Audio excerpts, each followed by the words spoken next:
A very good morning to all of you. बेटा आप सब अच्छे होंगे। प्रीवियसली लेक्चर में जो है हमने डिफरेंशिएशन का बेसिक हम कंप्लीट कर चुके हैं। कुछ बेसिक फॉर्मूलाज मैंने आपको बताया था, ठीक है। आप उन्हीं फॉर्मूलाज को हम अपने एक्सरसाइज में कैसे यूज़ करें वो आज हम सीखेंगे, ठीक है। तो हम स्टार्ट करते हैं अपने एक्सरसाइज 5.2 से। मैंने आपको बताया था बेटा कि आपके डिफरेंशिएशन में बेसिकली 3 रूल्स होते हैं, ठीक है। एक आपका सबसे फर्स्ट रूल जो आपको बताया था that is your chain rule, then after that there is a product rule and then there is a quotient rule, ठीक है। अब इन तीनों को हम किस तरीके से अपने एक्सरसाइजेज में यूज़ करेंगे वो आज हम देखते हैं। इसका कुछ थोड़ा बहुत बेसिक जो है आप 11th स्टैंडर्ड में पढ़ चुके हैं, आपने 11th स्टैंडर्ड में देखा हुआ है, आप यूज़ कर चुके हो कि प्रोडक्ट रूल कैसे यूज़ होता है, क्वोशिएंट रूल कैसे यूज़ होता है, ठीक है। तो चलिए अब देखिए बेटा, हमारा फर्स्ट क्वेश्चन है एक्सरसाइज 5.2 का। यहाँ पर ये बोल रहे हैं कि y function is equals to sine of x square plus 5, ठीक है। देखिए मैंने उस दिन भी आपको बताया था कि जो चेन रूल होता है वो आपका एक तो पावर की फॉर्म में आता है, जिस पे बेस्ड हमारा पहला ही फॉर्मूला बनता है डिफरेंशिएशन का कि d by D x of x raise to the power n. तो हम क्या करते हैं उसके अकॉर्डिंगली कि पावर को आगे लेके आते हैं, पावर में से एक माइनस करते हैं, then d by D x of the variable. और आपको मैंने ये भी बताया था कि जब भी हम अपना चेन रूल अप्लाई करते हैं तो हम फंक्शन को तब तक डिफरेंशिएट करते हैं जब तक आपके पास लास्ट में that is D x by D x that is value आपकी 1 ना बन जाए, ठीक है। अब मैंने आपको ये भी बताया था कि कुछ जो आपका चेन रूल होता है वो आपकी पावर की फॉर्म में होते हैं और कुछ आते हैं एंगल्स की फॉर्म में, जैसे कि यहाँ पर है आपके पास ये, ठीक है। तो यहाँ पर हम कौन सा रूल अप्लाई करने वाले हैं, पहले चेन रूल अप्लाई करेंगे। तो देखिए इधर आपका y फंक्शन है, इधर कंप्लीटली फंक्शन किसमें है, x में। तो हम क्या लिखते हैं, सबसे पहले हम डिफरेंशिएशन कर रहे हैं तो differentiating with respect to x। देखिए बेटा हमारे क्वेश्चन में है ना, हमारे पास दो वेरिएबल होते हैं, एक होता है आपका x वेरिएबल और एक होता है y वेरिएबल। हम किसी भी वेरिएबल को, जैसे कि y वेरिएबल है तो हम उसको with respect to x differentiate करते हैं, या x को with respect to y differentiate करते हैं, ठीक है। तो इसमें आपके पास जैसे कि मैंने आपको बताया था कि कुछ जो स्टूडेंट्स होते हैं उसको ऐसे बेसिकली याद रखते हैं, the rate of change of a variable with respect to the other variable, यानी कि एक वेरिएबल की वैल्यू में चेंज होना जबकि दूसरे वेरिएबल उसके अकॉर्डिंगली खुद ही चेंज हो जाए। इसका बेसिक मतलब ये होता है। तो जो वेरिएबल अपने आप से अपनी वैल्यू चेंज करता है that is your independent variable, यानी कि वो डिपेंड नहीं है किसी के ऊपर भी, ठीक है। और जिसकी वैल्यू पर डिपेंड होकर जो दूसरा वेरिएबल अपनी वैल्यू में चेंज करता है उसको हम कहते हैं डिपेंडेंट। तो अगर हम यहाँ पर इस y को with respect to x differentiate करते हैं तो इस केस में ये जो x है ये अपनी वैल्यू को इंडिपेंडेंटली चेंज कर रहा है, लेकिन इस जैसे जैसे x की वैल्यू चेंज होगी तैसे तैसे आपके पास y की वैल्यू चेंज होती है। तो इस केस में your x is your independent variable and y is depend on x, therefore y is your dependent variable, ठीक है। Now let us start differentiate with respect to x, that is we can write is as d by dx of y, ठीक है। ऐसे ही करते हैं हम d by dx करेंगे both side, और यहाँ पे कैसे लिखेंगे बेटा, d by dx of sin of x square plus 5। मैं कंप्लीटली लिख के दिखा रही हूँ, ठीक है। आप सीधा लिख सकते हैं कि differentiate with respect to x, then y का डेरिवेटिव होता है dy by dx। तो dx अपॉन dy ये बनता है बेटा आपका dy by dx is equals to, देखिए अब हम यहाँ पर अपना डिफरेंशिएशन करना है हमें इसका। अब हम यहाँ पर चेन रूल अप्लाई करेंगे। अब चेन रूल क्या कहता है कि one function is differentiate at a time, यानी कि एक टाइम पर सिर्फ एक ही फंक्शन का डिफरेंशिएशन होता है। तो लेट ये जो कंप्लीट आपका एंगल में लिखा हुआ है ना, इसको हम एक कंप्लीट एक ही वेरिएबल मान के चलते हैं, दैट इज सपोज कर लीजिए ये आपका कोई भी x है, कैपिटल x है, तो हमें किसका डिफरेंशिएशन करना है, साइन x का। और डी बाई डी एक्स उस दिन मैंने आपको फॉर्मूलाज के लिए बोला था कि आप उनको लर्न कीजिएगा। और डिफरेंशिएशन ऑफ साइन एक्स क्या होता है, cos x, therefore d Y by D x is equals to cos of. अभी हमने सिर्फ साइन फंक्शन को डेरिवेट किया है तो एंगल जो x है वो that will be as it is, that is आपका जो एक्स स्क्वायर प्लस 5 है वो एज इट इज रहेगा। इसके बाद हम क्या करेंगे बेटा, डी बाई डी एक्स, देखो एक बार हमने साइन को डिफरेंशिएट किया है, अब हम इसे एक्स स्क्वायर प्लस 5 को डिफरेंशिएट करेंगे। जब हमने साइन को डिफरेंशिएट किया तो ये x square plus 5 as it is, अब क्या लिखेंगे, into d by D x of this x square plus 5, ठीक है। Therefore the dy by dx is equals to cos of x square plus 5। अब आपको इसका डेरिवेशन करना है। देखिए फर्स्ट टर्म आपकी क्या है, एक्स स्क्वायर। देखो ये भी मैंने आपको बताया था कि अगर दो फंक्शन का हमें डी बाई डी एक्स करना तो हम उन पे अलग अलग से D by D x apply कर सकते हैं। ये आपका एलजेब्रा में बताया था, एलजेब्रा ऑफ डेरिवेटिव में। तो यहाँ पर हम फर्स्ट फंक्शन है आपका एक्स स्क्वायर, जब हम एक्स स्क्वायर का डेरिवेटिव करेंगे तो देखो अगेन चेन रूल अप्लाई करेंगे, क्योंकि यहाँ पर x के क्या आ गई है, पावर, तो पहले पावर में चेंज करेंगे। तो देखिए तब जब हम इसका डिफरेंशिएशन करेंगे तो कैसे आएगा, डी बाई डी एक्स करेंगे, पहले पावर आगे आएगी, पावर में से एक माइनस होगा, इसके बाद हम क्या कहते हैं, D by D x of that variable and that variable is x. 5 क्या है, कांस्टेंट, कांस्टेंट का डेरिवेटिव क्या होता है, कांस्टेंट फंक्शन का 0। तो क्या है यहाँ पर dx by D x value 1 बन गई, और हमने कहा है कि चेन रूल को हम तब तक अप्लाई करेंगे जब तक हमें इस तरीके से 1 ना मिल जाए, ठीक है बेटा। Therefore our complete answer will be dy by dx is equals to, देखिए यहाँ से कितना बचेगा 2x, क्योंकि dx बाई dx 1 बन गया, 1 into 2x 2x, हम इसको ऐसे आगे लिख लें 2x into cos of x square plus 5। तो बेटा ये होगा आपका क्वेश्चन नंबर 1, ठीक है, जहाँ पर हमने दोनों ही फॉर्मेट से जो है अपना चेन रूल अप्लाई कर लिया कि यहाँ पर आपका एंगल फॉर्म में भी था और आपका जो है बेटा पावर फॉर्म में भी था। क्लियर है, आई थिंक आपको समझ आ गया होगा, ठीक है। अब देखिए साइड में मैं करती हूँ आपका क्वेश्चन नंबर 2, गिवन है बेटा y is equals to cos of sin x, ठीक है, ये आपको गिवन है। तो लेट, जैसे कि हमने यहाँ पर x स्क्वायर प्लस 5 को डिफरेंशिएटिंग करते मैं एक ही वेरिएबल माना था, उसी तरीके से sin x को भी हम क्या मान लेते हैं कि कंप्लीट एक ही वेरिएबल है, दैट इज x। तो हम क्या लिखेंगे, हम क्या कर रहे हैं, डिफरेंशिएट कर रहे हैं, किसके through, with respect to x। जब आप with respect to x differentiate करेंगे बेटा तो ये बनेगा dy by dx is equals to, पहले हम किसका डेरिवेशन करेंगे बेटा, cos का, आफ्टर दैट किसका करेंगे, sin का। पहले cos का डेरिवेटिव करेंगे तो क्या होता है, cos का डिफरेंशिएशन क्या होता है, minus of sin। In this case this sin x will be as it is as x, ठीक है, ये इसके वेरिएबल के फॉर्म में एज इट इज रहेगा। अब हम क्या लिखेंगे, अब हमें किसका डी बाई डी एक्स करना है, D by D x of this sin x। देखो पहले करेंगे सिर्फ cos का तो sin x as it is, फिर करेंगे sin का तो ये x एज इट इज, फिर x का करेंगे तो क्या आ जाएगा 1, ठीक है। Therefore in the second question dy by dx is equals to minus of sin into sin x, पहले as it is रहेगा बेटा, और d by dx sin का करेंगे तो कितना आएगा cos x, और फिर x का करेंगे तो d by dx कितना आ जाएगा 1। तो आपका फाइनल आंसर क्या आ जाएगा, dy by dx is equals to minus of sin x into cos x, ये आपका आंसर है, ठीक है बेटा। इस तरीके से आपने अप्लाई करना है अपना चेन रूल, ठीक है। आई थिंक क्वेश्चन नंबर 3 आप खुद से कर सकते हैं, उसमें कोई भी दिक्कत आपको नहीं आएगी। ax प्लस बी को आप कंप्लीट एक ही वेरिएबल मान के चलेंगे, पहले साइन का करेंगे, then after that ax plus b का, जैसे कि हमने क्वेश्चन नंबर 1 में प्रोसीड किया था। Is it clear? Now I am coming at question number 4 and that is the important question. Question number 4 mark is important question for 1 mark. y is equals to secant of tangent root x। देखिए अब यहाँ पर हम फिर से क्या apply करने वाले हैं, अपना चेन रूल अप्लाई करेंगे। तो सबसे पहले आप बताएं कि हम किसका डेरिवेशन करें। सबसे पहले देखिएगा इधर हमारे पास 3 वेरिएबल हैं कंप्लीट, एक सीकेंट, पहले हम किसका करेंगे सीकेंट का, उस केस में आपका tan root x as it is रहेगा। फिर हम किस पे आएंगे बेटा, इस टेंजेंट पे, क्योंकि टेंजेंट का भी अपना इंडिपेंडेंटली एक कंप्लीट फॉर्मूला होता है। तो उस केस में as a x that is variable root x as it is रहेगा। एंड देन आफ्टर दैट हम रूट x का करेंगे, क्योंकि रूट x को भी तो हम x की पावर हाफ लिख सकते हैं। तो हमारे पास फॉर्मूला होता है x to the power n के लिए। तो इस तरीके से आप ये चेक किया करो कि हम कितनी बार यहाँ पर अपना चेन रूल अप्लाई करें, ठीक है। तो हम यहाँ से कहते हैं बेटा we are differentiating with respect to x। y का डिफरेंशिएशन करेंगे, कितना आएगा बेटा dy by dx। Now first of all we are coming at this secant. Now secant x, secant x का डेरिवेटिव क्या होता है बेटा, सीकेंट x, x के प्लेस पे tan root x as it is, sec x into tan x, x के place पे again tan root x as it is. हमने अभी किसका किया है, सिर्फ सीकेंट का किया। इसके बाद हम क्या कहेंगे, d by dx ऑफ, किसका d by dx करना है आपको, टेंजेंट ऑफ रूट x। किसका टेंजेंट, किसका करना है आपके पास, टेंजेंट का। और टेंजेंट का कंप्लीट करने के बाद हम क्या बोलेंगे कि हमें डी बाई डी एक्स किसका करना है, रूट एक्स का, ठीक है।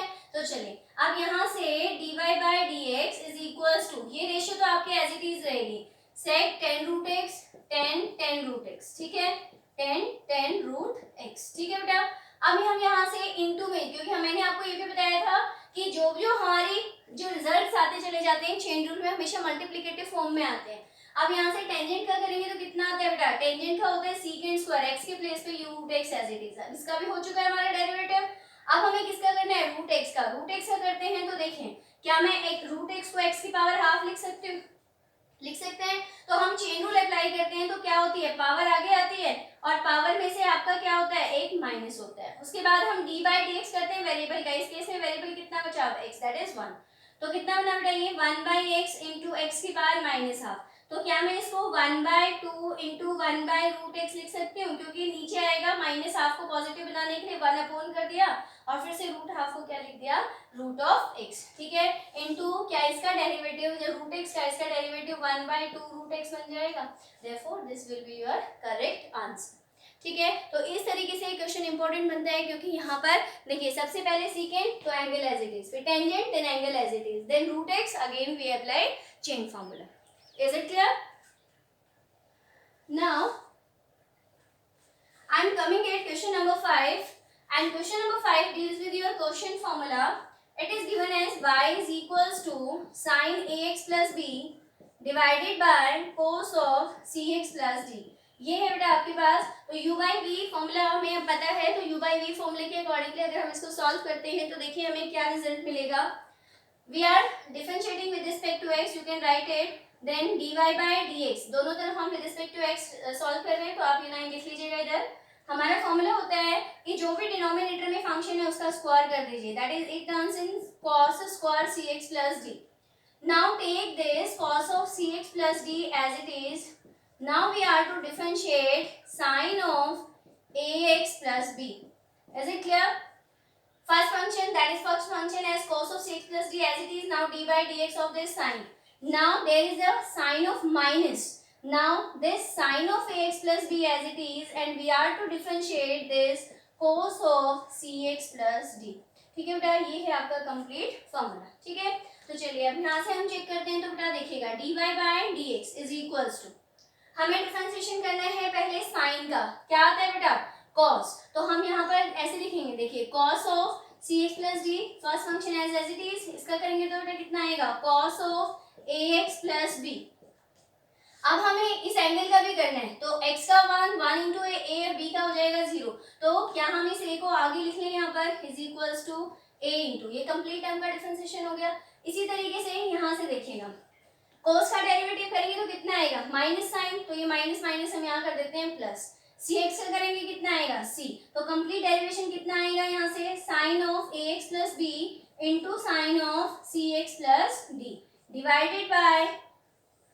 Divided by cos square cx plus d, ये आपका हो जाएगा बेटा आंसर, ठीक है। देयर इज, क्योंकि 1 मार्क में आएगा तो there is no need to solve it further, ठीक है, इवैल्यूएट में ही आ सकता है। तो यहाँ पर सिर्फ ये चेक करेंगे कि क्या आपको क्वोशिएंट फॉर्मूला अप्लाई करना आता है। क्लियर है बेटा? So please have a look on this.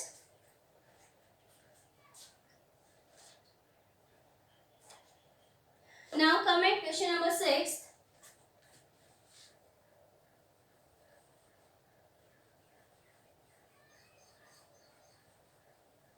See, in question number 6,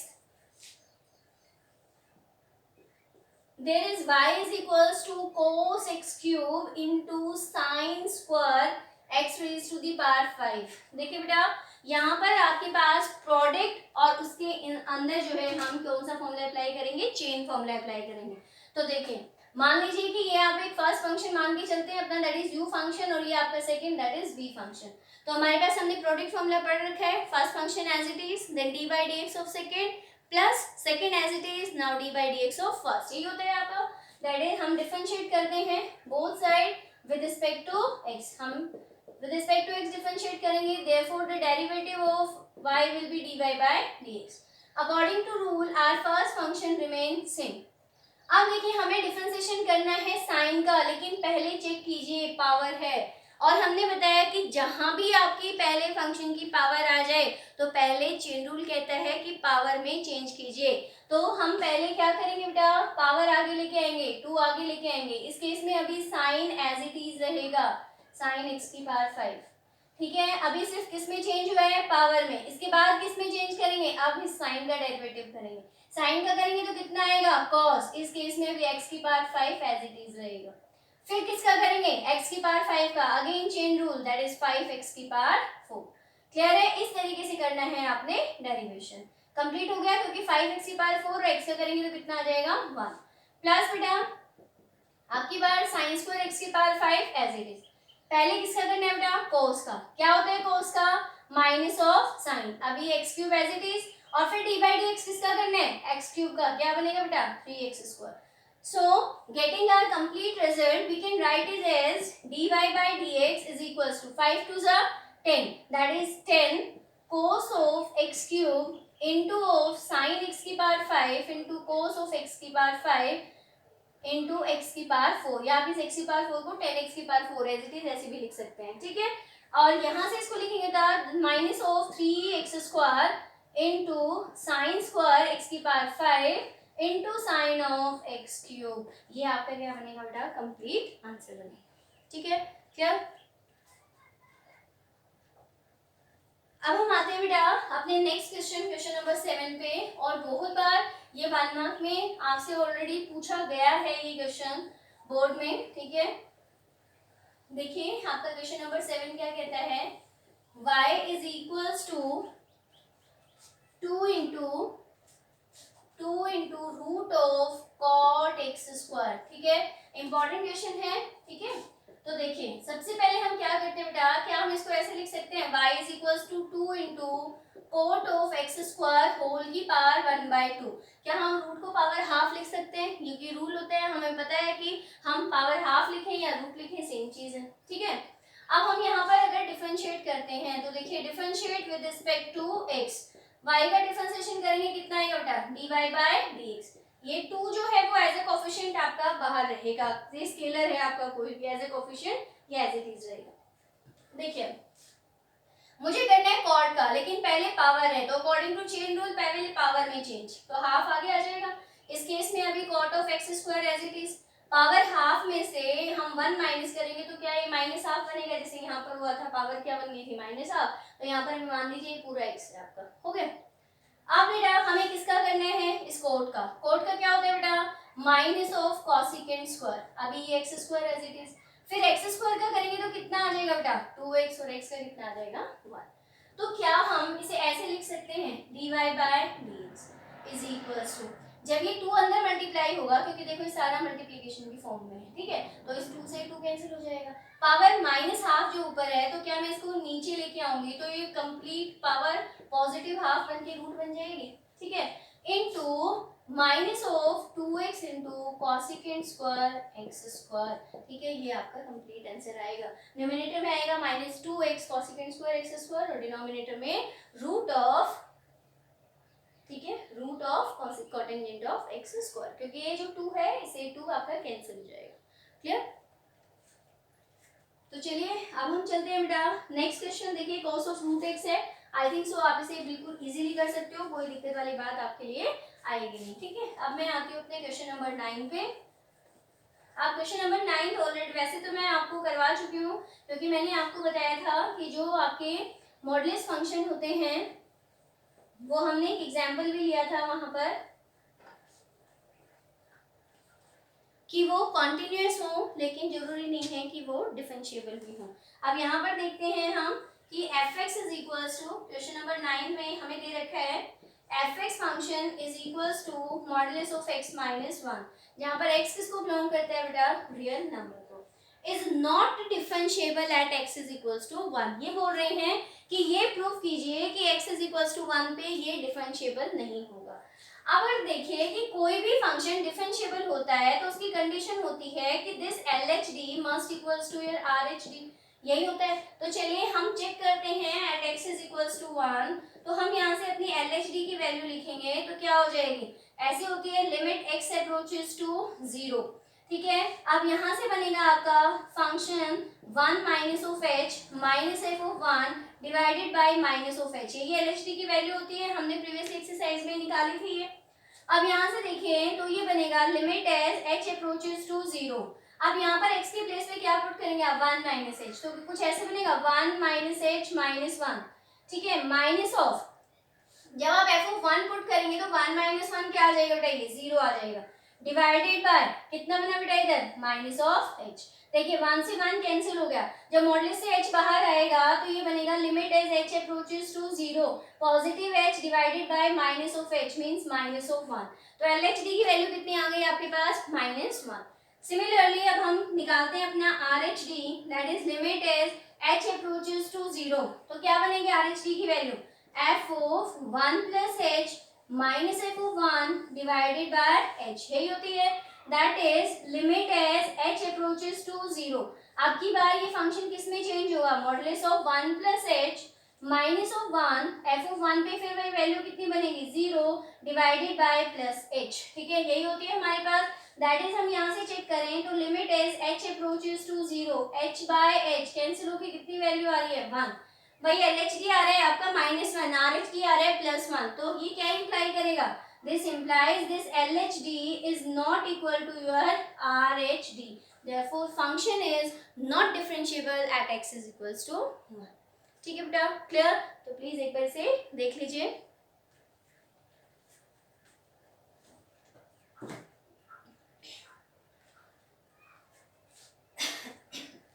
अब मैं आती हूँ बेटा अपनी एक्सरसाइज के लास्ट क्वेश्चन पे, और वहां पर आपको फंक्शन दे रखा है ग्रेटेस्ट इंटीजर फंक्शन। ठीक है, आप देखिए हम उसको कैसे चेक करेंगे। एक ऐसा ही ग्रेटेस्ट इंटीजर फंक्शन मैंने कॉन्टिन्यूटी में भी बताया था, और आपको ये बताया था कि ग्रेटेस्ट इंटीजर फंक्शन नेचर में ऐसा होता है बेटा जो ना तो कभी कॉन्टिन्यूस होता है ना ही डिफरेंशिएबल होता है। किसी वर्ल्ड के किसी पॉइंट पर चेक कर लीजिए, ये फंक्शन ना तो कभी डिफरेंशिएबल होता है और ना ही कभी कॉन्टिन्यूस होता है। अब इसको हम प्रूफ कैसे करेंगे, कॉन्टिन्यूटी में हम ऑलरेडी प्रूफ कर चुके हैं इसे, सेम एज हम यहाँ पर अभी डिफरेंशिएबिलिटी में प्रूफ करेंगे। ठीक है, तो ये आपका है क्वेश्चन नंबर 10। हमें गिवन है fx is equals to greatest integer function x and condition is 0 is less than x is less than 3 is not differentiable. हमें ये दिखाना है it is not differentiable at x is equals to 1 and at x is equals to 2। देखो मैंने आपको continuity में भी इसको ग्राफ के थ्रू बताया था, और अभी भी मैं इसको आपको ग्राफ के थ्रू ही बताऊंगी। देखिए तो आपको इजीली क्लियर हो जाएगा। मान लो कि ये आपके पास, पहले हम at x is equals to 1 की बात करते हैं, ध्यान से देखिएगा। ठीक है, तो at x is equals to 1 मान लीजिए कि मैंने माना कि ये है x, और ये यहाँ पर x की वैल्यू कितनी है 1।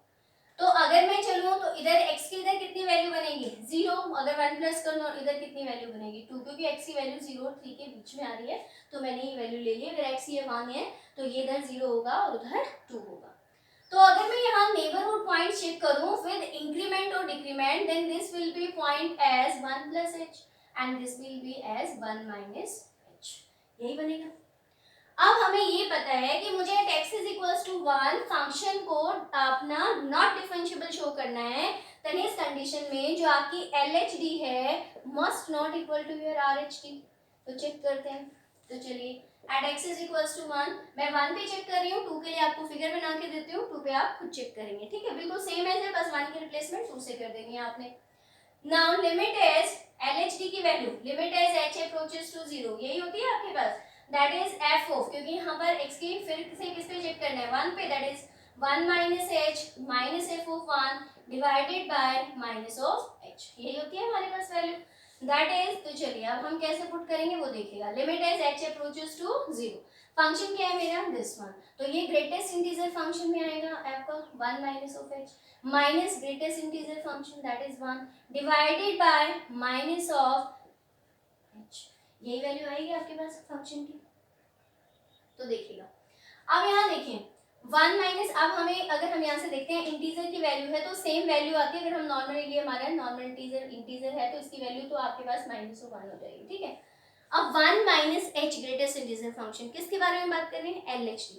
अब ये देखिए कहाँ है आपका 1 माइनस h, ये रहा। अब इसके लेफ्ट हैंड में देखिए क्या आ रहा है आपका कंप्लीट 0, तो क्या आप यहाँ से इसे बोलेंगे 0 divided by minus of h। तो यहाँ से अगर आप h को 0 अप्रोच करवाते हैं तो क्या ये -1 अपॉन इंफिनिटी, माइनस से माइनस कैंसिल हो जाएगा। तो अगर आप देखेंगे 1 अपॉन 0 किसी के भी अपोन में 0 हो तो क्या बनता है इनफाइनाइट, तो वैल्यू कितनी आ गई यहाँ से आपकी इनफाइनाइट। ठीक है, इसी तरीके से बेटा हम अगर RHD चेक करें, that is limit as h approaches to 0 f of 1 plus h minus f of 1 divided by positive of h, that is limit as h approaches to 0 greatest integer function 1 plus h minus again ये value कितनी बनेगी 1 divided by positive h, यही आ रहा है आपका। अब ये देखिए अगर मैं यहाँ से चलती हूँ तो ये है 1 plus h, इसके लेफ्ट हैंड साइड में देखिए कंप्लीट वैल्यू कितनी आ रही है आपकी 1, तो क्या यहाँ से ऐसे बनेगा limit as h approaches to 0 1 minus 1 divided by h, numerator में ही 0 आ गया, 0 किसी भी से भी डिवाइड करो, 0 बाय 0 मीन्स 0 ही आ रहा है। तो क्या मेरे पास इन्फिनिटी 0 के इक्वल है? नहीं है। This will implies our LHD is not equal to RHD, therefore function is not differentiable at x is equals to 1। ठीक है बेटा, अब बात आती है हम at x is equals to 2 पे चेक करें, तो ऐसे ही अपना फिगर बना लिया करो, ये है आपका x is equals to 2, अगर 2 है तो इधर वैल्यू कितनी बनेगी 3, तो इधर वैल्यू कितनी बनेगी 1।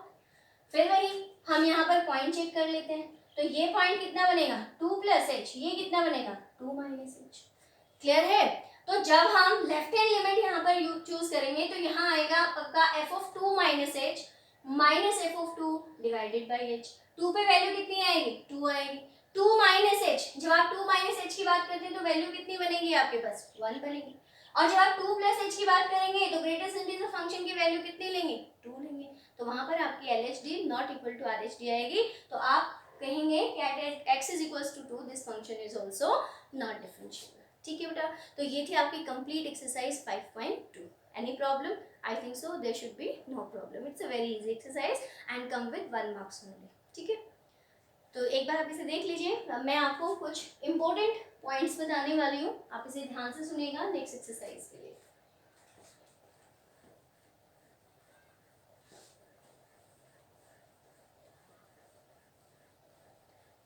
देखो बेटा, अभी जब आज मैंने लेक्चर स्टार्ट किया था तो आपको इंडिपेंडेंट और डिपेंडेंट दो वेरिएबल्स के बारे में बात की थी, ठीक है ना। अब ये देखो कि अब ये दो फंक्शन जो इंडिपेंडेंट और डिपेंडेंट वेरिएबल है, इसके अकॉर्डिंगली हम अब दो फंक्शंस के बारे में बात करेंगे। एक आपका एक्सप्लिसिट फंक्शन और एक आपका इम्प्लिसिट फंक्शन, ठीक है, एक्सप्लिसिट फंक्शन और इम्प्लिसिट फंक्शन। अब होते क्या है ये और इनका डिफरेंशिएशन क्या होता है, कैसे हम फाइंड आउट करते हैं, तो पहले हमें पता होना चाहिए व्हाट इज इम्प्लिसिट और व्हाट इज एक्सप्लिसिट फंक्शन। ठीक है, देखो बेटा, हम पहले अगर एक्सप्लिसिट की बात करते हैं, मान लो कि मैंने आपका एक एग्जांपल ले लिया ऐसे, y is equals to X square plus 2x plus 5। अब अगर मैं यहाँ से आपसे पूछूं कि बताओ बेटा, इस फंक्शन में अगर हमें डिफरेंशिएशन करना हो तो आपका इंडिपेंडेंट वेरिएबल कौन सा होगा, तो आप फटाक से बताएंगे कि ma'am x will be are independent variable. क्यों? क्योंकि जैसे जैसे हम x को डिफरेंशिएट करेंगे तैसे तैसे dy बाई dx की वैल्यू चेंज, इनके y की वैल्यू चेंज होती जाएगी। फर्स्ट ऑर्डर करेंगे तो हमारी वैल्यू क्या आ जाएगी dy बाई dx। अब फर्दर हम 12th क्लास में सेकेंड ऑर्डर डेरिवेटिव भी पढ़ेंगे इसका, ठीक है। तो इस केस में यहाँ आपका ये बना इंडिपेंडेंट और ये बना डिपेंडेंट वेरिएबल। तो बेटा ये एक्सप्लिसिट फंक्शन क्या होता है, ऐसा कोई फंक्शन, ठीक है, अभी मैं जनरली बता रही हूँ आपको कि ऐसा कोई भी फंक्शन जिसमें हम अपने जो आपका डिपेंडेंट वेरिएबल होता है उसको आइसोलेट कर सकें on the one side of the equation, कि इक्वेशन के एक साइड में हम क्या करें, जो आपका डिपेंडेंट वेरिएबल है उसको आइसोलेट कर पाए, ऐसे फंक्शन को हम क्या कहते हैं, एक्सप्लिसिट फंक्शन बोलते हैं। जिसका एग्जांपल ये यहाँ देखें, लेफ्ट हैंड साइड में प्योरली क्या है आपका y है और राइट हैंड साइड में प्योरली क्या है आपका x है, तो हम यहाँ डायरेक्टली कह सकते हैं कि we can differentiate with respect to y। Other example, अगर मैं यहाँ पर बोलती हूँ X square that is x is equals to y minus of 2, ऐसे एग्जांपल ले लूँ। अब यहाँ पर क्या है आपका, यहाँ x कम्प्लीटली है, इधर y कम्प्लीटली है, यानी कि इस केस में y इंडिपेंडेंट बन जाएगा और x क्या बन जाएगा डिपेंडेंट, अगर आप विद रिस्पेक्ट टू y इसको डिफरेंशिएट करते हैं, ठीक है। तो समझ में आ गया होगा कि जहां पर हम अपने डिपेंडेंट वेरिएबल को, अब इस केस में आपका डिपेंडेंट वेरिएबल क्या है y, और इस केस में अगर आप with respect to y differentiate करते हैं तो डिपेंडेंट वेरिएबल क्या है आपका x, तो इनको हम आइसोलेट करके इक्वेशन के वन साइड में लिख सकते हो। ऐसे इक्वेशंस को, ऐसे फंक्शंस को हम क्या कहते हैं, एक्सप्लिसिट फंक्शन बोलते हैं, ठीक है, जिसका हम अभी तक डिफरेंशिएशन फाइंड आउट कर रहे हैं। अब आती है बात, ये इम्प्लिसिट फंक्शन क्या होते हैं। तो जैसे कि अब मैं आपको एग्जांपल ले लूँ, मान लीजिए हम आप ऐसे एग्जांपल लेते हैं, X Y plus sine of x square Y minus of Y plus X is equals to 0। तो क्या आप यहाँ पर y को एक सेपरेट कर सकते हैं या x को? नहीं। तो ऐसे एग्जाम्पल जहां पर आपका x और y मर्ज होके आया हो, जहां पर हम अपने डिपेंडेंट वेरिएबल को इक्वेशन के वन साइड में आइसोलेट नहीं कर पाए, उनको हम क्या कहते हैं? इम्प्लिसिट फंक्शन बोलते हैं। तो जो हमारी एक्सरसाइज है, नेक्स्ट एक्सरसाइज, उसमें हम एक्सप्लिसिट और इम्प्लिसिट फंक्शन को कैसे सॉल्व करना है वो पढ़ने वाले हैं। तो आई थिंक क्लियर हो गया होगा। मैं फिर से एक बार रिवाइज करवा देती हूँ कि what is explicit and what is implicit. बेटा जब हम अपने डिपेंडेंट वेरिएबल को, दैट इज जो हमारा डिपेंडेंट वेरिएबल है, डिपेंडेंट वेरिएबल, उसको हम क्या कर सकें? आइसोलेट कर सकें। कहां पर? On one side. क्या कर सकें? On one side of the equation. Equation की एक साइड में आइसोलेट यानी कि अलग करके लिख सकते हो, तो ऐसे फंक्शन को हम क्या कहते हैं बेटा? एक्सप्लिसिट फंक्शन बोलते हैं। बहुत इजी लैंग्वेज में मैंने समझाने की कोशिश की है आपको, ठीक है। अब इसके बाद बात आती है कि इम्प्लिसिट। अब इम्प्लिसिट है यानी कि जो आपका डिपेंडेंट वेरिएबल हो उसको हम नहीं कर पाए, क्या? आइसोलेट नहीं कर पाए on one side of the equation. ठीक है, इस तरीके से आपने जो है इसको फर्दर याद रख सकते हो कि डिपेंडेंट वेरिएबल को जब आइसोलेट कर सकते हो तो एक्सप्लिसिट, नहीं कर सकते हो तो इम्प्लिसिट। ठीक है बेटा, क्लियर है। अब हमने कुछ अपने जो है बेसिक फॉर्मूलाज पढ़े थे बेटा इनवर्स से रिलेटेड, क्योंकि इस एक्सरसाइज में हमारे पास इनवर्स रिलेटेड फॉर्मूलाज भी यूज होंगे। ठीक है, तो अब वहाँ मैंने आपको जो इम्पोर्टेंट फॉर्मूलाज थे वो मैंने प्रीवियस लेक्चर में बता दिए थे। ठीक है, तो अब हम कुछ थोड़ा सा इसका बेसिक और कर लेते हैं, थोड़ी सी एक्सरसाइज की क्वेश्चन डिस्कस कर लेते हैं। बेसिक हम बस इसमें इतना ही है, जितना आपको रिक्वायर्ड होगा सिर्फ उतना ही बेसिक आपको बताते हुए चलेंगे। ठीक है, जैसे कि मैं क्वेश्चन नंबर 1 डिस्कस कर रही हूँ। ठीक है, क्वेश्चन नंबर 1 से लेकर क्वेश्चन नंबर 6 तक सारे के सारे क्वेश्चंस बेटा आपके बिल्कुल सेम एज होंगे। ठीक है, क्वेश्चन नंबर 1 में डिस्कस कर रही हूँ, उसके बाद क्वेश्चन नंबर 6 तक जो है आप खुद ट्राई करेंगे। जैसे कि फर्स्ट क्वेश्चन है आपके पास 2x plus 3y is equals to sine X. देखो हम यहाँ पर क्या, या तो हम यहाँ से ये कह सकते हैं कि 3y is equals to sine X minus of 2x, और यहाँ से y is equals to 1/3 into sine X minus of 2x। इस तरीके से y को आइसोलेट करके करेंगे तो आपके पास फंक्शन की का डिफरेंशिएशन होगा। ये तो हमें नॉर्मली हम कर चुके हैं, आता है हमें।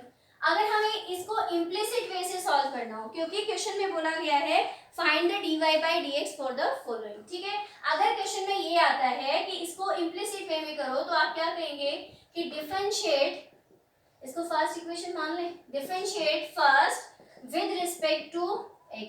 फर्स्ट को with respect to x differentiate कीजिए, तो पहले 2x का डेरिवेटिव करेंगे, कितना आएगा 2 प्लस 3y का डेरिवेटिव करेंगे, कितना आएगा बेटा dy by dx is equals to sine x का करेंगे, कितना आएगा बेटा cos x। ठीक है, दैट इज हम यहाँ से क्या ये बोल सकते हैं 3 times dy by dx is equals to cos x minus of 2, that is we can say dy by dx is equals to 1/3 into cos x minus of 2। ये सॉल्यूशन हमने किसके थ्रू निकाला है? इम्प्लिसिट फंक्शन के through. आप देखिए यहाँ पर था आपका एक्सप्लिसिट, हमने क्योंकि y को क्या कर लिया था? आइसोलेट। अगर इस केस में हम डिफरेंशिएशन करते हैं तो आप कहेंगे dy by dx 1/3 as a coefficient आपका एज इट इज रहेगा। पहले फर्स्ट फंक्शन क्या है आपका? साइन x, साइन x का डेरिवेटिव क्या होता है? cos x। यहाँ कितना है? 2x, 2x का डेरिवेटिव करेंगे, कितना आएगा 2। तो ये था जब हमने सॉल्व किया किसके थ्रू? एक्सप्लिसिट। ये किसके थ्रू? इम्प्लिसिट। तो दोनों ही केस में आपका dy by dx कितना आ रहा है? 1/3 into cos of x minus of 2। ठीक है, आपको दोनों वे शो करने की जरूरत नहीं है। जहां आप आइसोलेट करके लिख सकते हैं वहां पर आप क्या यूज करेंगे? अपना एक्सप्लिसिट। लेकिन जहां पर हम आइसोलेट नहीं कर सकते हो अपने डिपेंडेंट वेरिएबल को, तो वहां हम कौन सा फॉर्मूला अप्लाई करेंगे, कौन सा फंक्शन अप्लाई करेंगे? इम्प्लिसिट। तो उसका रूल क्या होता है कि हम डिफरेंशिएट करें with respect to x both side. ठीक है, तो क्वेश्चन नंबर 1 मैंने आपके साथ डिस्कस किया है, it's now your homework. Question number 1 to 6 you should try by yourself, and if you are finding any problem then message to me, then I will solve this problem. ठीक है, clear. तो next जो lecture होगा उसमें मैं जो है आपके ऑनवर्ड्स क्वेश्चन को सॉल्व करवाऊंगी। तो अगर कोई भी प्रॉब्लम आती है आप उनको सॉल्व करके देखें और मुझे कॉन्टेक्ट कीजिए। ठीक है, thank you and have a nice day.